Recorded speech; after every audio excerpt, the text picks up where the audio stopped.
Bryonie was 29 years old. Her children, Denisty, Oscar and Aubree, just 9, 5 and 22 months when they were murdered by Sharaz Ali and unlawfully killed by Caelan Sunderland in the most horrific way anybody can ever imagine. Antonia, who Sharaz Ali also attempted to murder, was of course present at her sister's address when Ali and Sunderland forced their way in. She knew immediately that they were there to cause significant harm, and she showed immense bravery, pleading with Ali to target her and not her family. Unfortunately, that didn't happen, and Antonia was left to watch on in anguish and horror as her sister, nieces and nephews were trapped inside, completely helpless. We know, of course, that Ali enlisted the help of Sunderland, a male, by his own accounts known locally as an arsonist. He was the one who sourced the canister, he bought the petrol, he carried it to the house and he forced that door in. He literally handed Ali a murder weapon before cowardly running away. And of course we know that Ali then enters that house, a house that he had been to previously. He knew the layout of that address, and despite the screams of Antonia, Bryonie and unfortunately likely the children, despite knowing undoubtedly by this time that Bryonie and the children were upstairs with no way of escape, and despite knowing the devastation a fuel-filled fire would create in a residential address, he doused that house in petrol and set it alight, and intentionally or not, caught himself in the process. And why? Because he would not accept that his relationship with Antonia was over. He'd in fact tried to resurrect that relationship over the previous days, and when it became clear that that wasn't going to happen, he turned to issuing threats. He told her the house, the kids, the family would all feel it. Of course, we know in hindsight that they were not threats, but a chilling indication of murderous intent.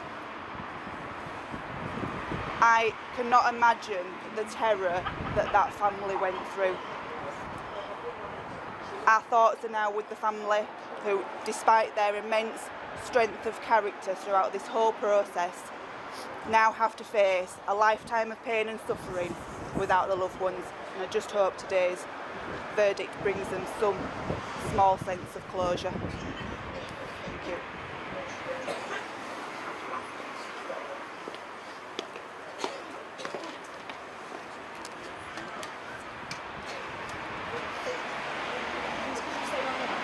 Amanda McInnes, Senior Crown Prosecutor. This is a profoundly sad case involving two men whose cruel and calculated actions had devastating consequences for Bryonie and her 3 young children. Ali was a selfish killer who had no regard for anyone but himself.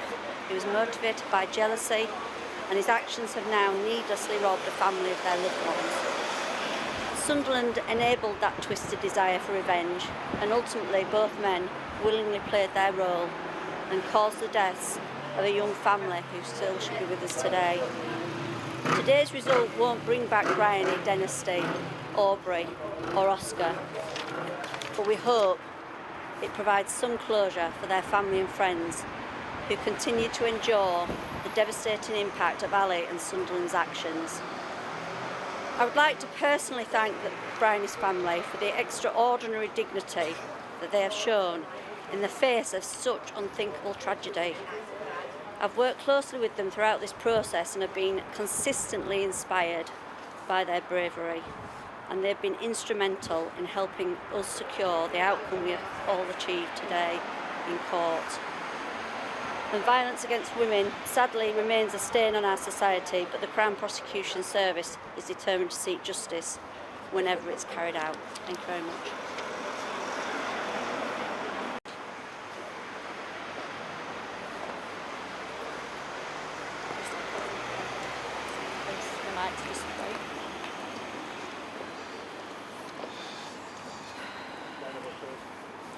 We, the family of Bryonie Gawith, Denisty, Oscar and Aubree Birtle, want to express our deepest thanks to the police, the prosecution, the barristers and every single person who has helped us get justice for our loved ones.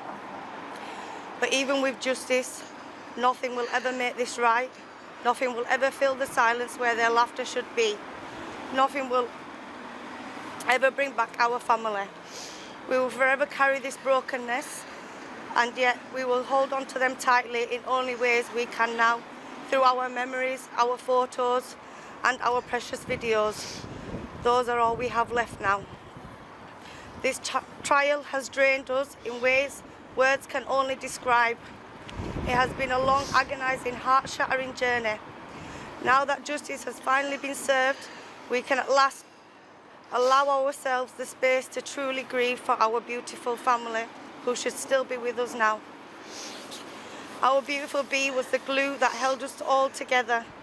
She was the one everyone turned to, the one who made every room brighter, just by walking into it. She was the best daughter, sister, auntie, and most of all, the most devoted mother to her 3 children.